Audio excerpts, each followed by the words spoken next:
Nick, I guess big plays in particular. I know you guys talk about things like wanting to run the football better and all that, but just the explosive plays, I think, were kind of just off the charts, especially kind of compared to what Ohio State had been allowing this season. The consistency with which you were hitting some of those. What was really making those work, and is that something, I know not every play is going to go for 40 yards, but is that something that this offense can kind of really grow? Is that threat to be able to just sort of pop a big one on you as we get here to the second half of the season? Certainly trying to do that. The credit goes to the players for making the plays. The line for protecting and giving Mike enough time, Mike for making the throw, and then, the guys on the perimeter making the catches and the run after the catch. So certainly we're trying. We would love to get 40-yard plays every time we snap the ball. But the credit goes to the players for doing that, and obviously that was super helpful in the game. Allowed us to score some points and move the ball. Each week's a new challenge. This week's a different defense and structurally and, personnel and all those types of things. So we're certainly trying to be explosive. We do want to throw the ball down the field. And sometimes, defenses structurally allow you to do that, and other times they make you throw the ball underneath, and you got to, be mindful of that and take what the defense gives you. So definitely credit to the players for making the plays. Right, John, and Tom Brew. Coach Allen was talking about, in terms of the slow starts on offense, just needing some more drive starters, things to kind of get things going earlier. How much of a concern do you have at this point just for some of the slow starts, and what ideas do you have in terms of how you can, maybe try to avoid some of those or get some of those drive starters at the beginning of games? Yeah, I think,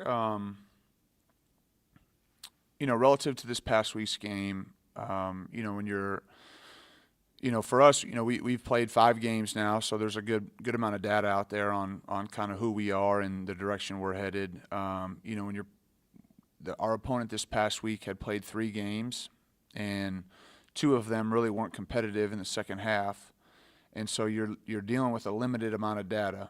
They have a new defensive coordinator, a new group of players, so there is a little bit of an adjustment as far as to see how they're trying to play you. Not that Ohio State was drastically different, from what we prepared, but there were some changes, there were some adjustments.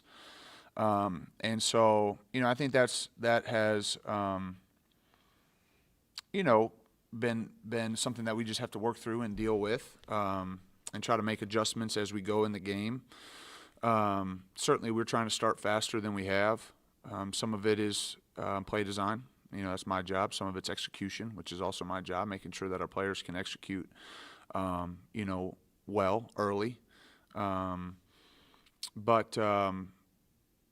definitely trying to score every time we touch the ball. We're not trying to call plays or run plays that don't get yards and get first downs. And I think your point is well taken. And, I think that was a factor in the game, is that, we didn't execute at a high enough level for 4 quarters. Certainly there were stretches where we felt like we were executing very well and were very productive. But, we're chasing a game where we feel like we executed well for 4 straight quarters and didn't have any lulls in execution or play design or play call or whatever it may be. So we'll continue to go back to work and look at that. And certainly the production on first and second down allows you to move the ball and score points. So coach is spot on with that, and we need to do a better job, and we'll continue to look at that and how we can improve to be more efficient, to allow for us to get first downs and score points. All right, Tom, then Jim Coyle. Nick, when you go back and look over the weekend at the running plays that you did have, what do you see that's not working? Is it, I'm sure it's all of the above, but I mean, execution things, is it schematic things? Do you need to have more variety as to what you're trying to do? I mean, tell me what you're seeing that you feel like is missing. Yeah, I wish it was one thing, and certainly if we felt like it was just one thing, then we would address that and move forward. First off, I give credit to our opponent. Thought they had a good, strong front, and they make it difficult at times to run the ball. I knew going into the game that we were going to be a little bit more pass certainly structurally, I just felt like that was our best opportunity to move the ball. And we did get down in the game, and so it did lend itself to being a little bit more, even more of a throw game than we probably anticipated. But when you look at the run plays, there weren't that many of them. We snapped the ball over the quarterback's head early in the game, doesn't help. And then just structurally, you look at all sorts of things, you know. I told the offensive staff yesterday, you know, principles are set in stone, but methods are not, you know. And if there are things that we feel like we can do, whether it's fundamentally, schematically, formationally, whatever it may be, to be more creative, to create better angles and leverages for our players so that we can have a better run game than we did on Saturday, then we're open to that. And we're exploring any and all options because, you know, I think our strength is throwing the ball, yet you want to be able to control the game and you have to have a run game to do that. You know, you still have to be able to, you know, I just didn't feel like we controlled the game as well as we had in the previous weeks. And even though we didn't run the ball super productively in the previous 2 weeks, we were better and were able to possess the ball a little bit better. And we just weren't able to do that on Saturday. So, you know, that's my responsibility, and it all falls on my shoulders to make sure we're putting our players in the best position to be successful, whether that's matchups, schemes, leverages, angles, formations, whatever, personnel, whatever it may be. You know, we got to find a way to do better, and that's my job. And I obviously didn't do a good enough job of that on Saturday. All right, Jim, and then Peaks. Nick, with the high level performance of Michael Penix and the entire receiving corps, as a first year coordinator, is it allowing you to maybe do some things that you normally wouldn't have the confidence to do, but with them performing at such an elite level, allowing you to do that in your game planning? Well, certainly it gives you confidence that that they can do some great things. I think it allows you to be more aggressive because you have faith and confidence in the players. And, you know, I think trust is earned, you know, between players and coaches. And I have a lot of trust and faith in the whole group because it's not just Mike and it's not just the receivers, tight ends, running backs, offensive line. You know, everybody's involved on every play in order for it to be successful. And I'm not diminishing some of the performances that you mentioned. I thought they were spectacular at times. But everybody's involved. You know, and everybody has to do their part on each and every play, and it gives you a lot of confidence when you're calling plays where you feel pretty confidently that the play's going to work, you know, that they're going to make it work because they have confidence in the play and each other. And I think that's what you saw at times on Saturday, and now we just got to do it for 4 quarters and do it a little bit more consistently. Peaks and Kevin. Saw somebody refer to David Ellis as a split back, which I haven't heard before, but just speak to getting him more involved, and were some of his mistakes maybe because he hadn't practiced much before this past game? Well, you know, I think we've mentioned this, you know, that we've always felt that David's one of our best players. He obviously got dinged up in camp and had missed a lot of time, and so it's a process. You know, it's a process. You know, you gradually get back from an injury. You know, relative to your reps in practice, your utilization in a game plan. And so that is a process. You know, I think he made some great plays on Saturday, and he had some plays that he would like back. But we have a lot of confidence in David, and we think he's great, you know, and we're glad he's on our team. And I think for every player, you know, the best way to prepare is to practice. It gives you confidence. It allows you to correct mistakes that you make. You know, on a Tuesday or a Wednesday, you correct it before you get to kickoff. And so I think his availability, not just in the game, but in practice, is continuing to grow and increase. And I think that you're just going to continue to see his play continue to get better. But he made a lot of great plays on Saturday, and we're glad he's out there for us. All right, Kevin, then Rick. Hey, Coach, just following up on the run game, it seems like a lot of the runs up the middle are getting stuffed for very short gains. When you talk about any and all options, how much are you evaluating running up the middle versus, you know, maybe getting out and doing some perimeter runs as well? Sure. Well, I think anytime the run doesn't get any yards, I think everybody says that it's a run up the middle, and that's a fair assessment. When you're dealing with I mean, you are looking at every option, to your point. you're looking at everything. You know, where you're running the ball certainly is a you have to decide, you know, do you want to run it between the tackles, outside the tackles? Where are your matchups most favorable? Where are the angles most favorable? You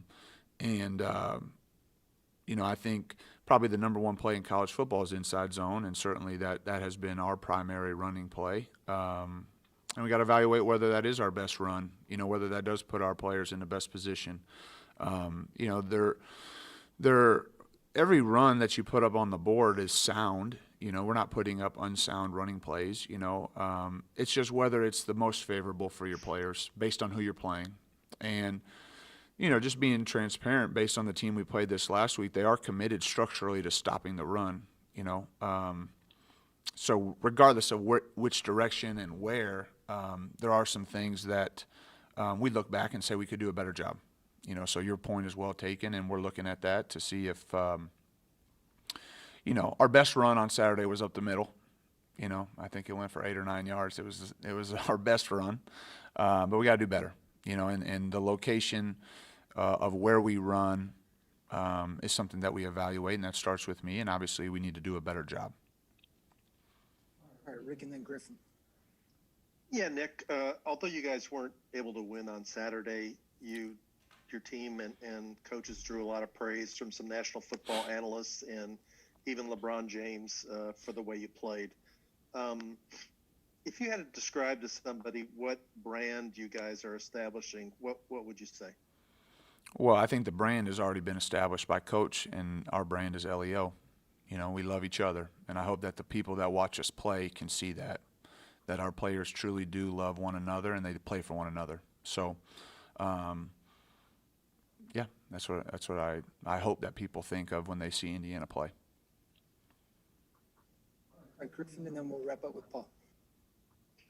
Nick, I know you have a long relationship with Mike. When did you know that he was a special quarterback that could do something like he did on Saturday? And what did it just mean to you personally to see his accomplishments through the injuries and adversity he's been through? Yeah, I thought after normally, like, you know, when a freshman quarterback shows up on campus, there's a lot of things that they're adjusting to. And so I remember Mike's first pass in spring practice when he was a mid-year enrollee, and I thought right then and there that he's going to be a good player. Now, you know, until you get out there and play, you know, you don't know the level completely, but I've always thought Mike was going to be a good player. I thought he was a good player in recruiting. Obviously, we wouldn't have recruited him if we didn't feel like he was going to be, you know, we thought he was a starting quarterback, that we thought that he had the caliber to be a starting quarterback. But I remember the first pass that he had in spring practice, his very first practice as an Indiana football player, and I thought right then and there, I said, this kid's going to be a good player because he was decisive, he was accurate, and he threw the ball on time with good velocity. And this was his first practice that he ever played. You know, he wasn't overwhelmed at all with rolling out there and practicing with fellow Big Ten football players. He fit right in like he had been here. And so I had a pretty good idea right then and there that he was going to be a good player. And he's continued to develop and grow. He's the one that deserves the most credit for that. All right, Paul, last one for Nick. Hey, Nick, back to one of your first points. You talked about the data that was out there, and you guys play Maryland, and they're practicing today. Looks like you guys will play Saturday. They've been off for 2 weeks. How much does that hurt you guys with a limited amount of data defensively to look at, only 3 games, and now you guys have 5, and they've had 2 weeks to kind of game plan for you guys? Well, I mean, we don't look at whether or not that's, you know, an advantage or a disadvantage. We just look at it for what it is, you know. So I think our ability to adjust and adapt relative to what they decide to do from a schematic standpoint, that we're going to have to do that. You know, I think that's typically the case in most instances, you know, when you're playing in the first 4 to 5 games of the year. You know, when you get in the back half of the year and teams have put, you know, 4, 5, 6, 7 games, there's enough information for you to kind of say, okay, this is kind of who they are. But early in the year, it is what it is. You know, you have to be able to adjust and adapt.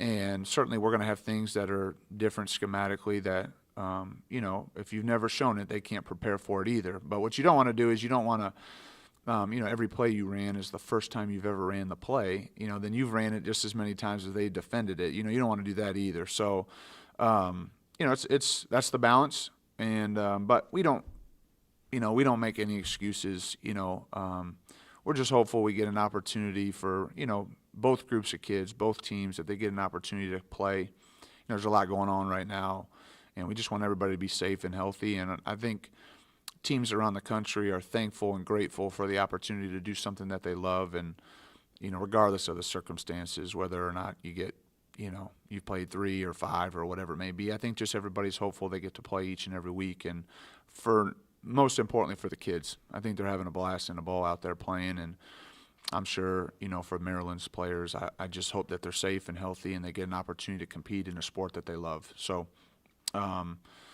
you know, it is what it is. That's just, and we don't make any excuses, and we just look forward to the opportunity to get a chance to play. All right, thanks, Nick. Okay, thanks, guys.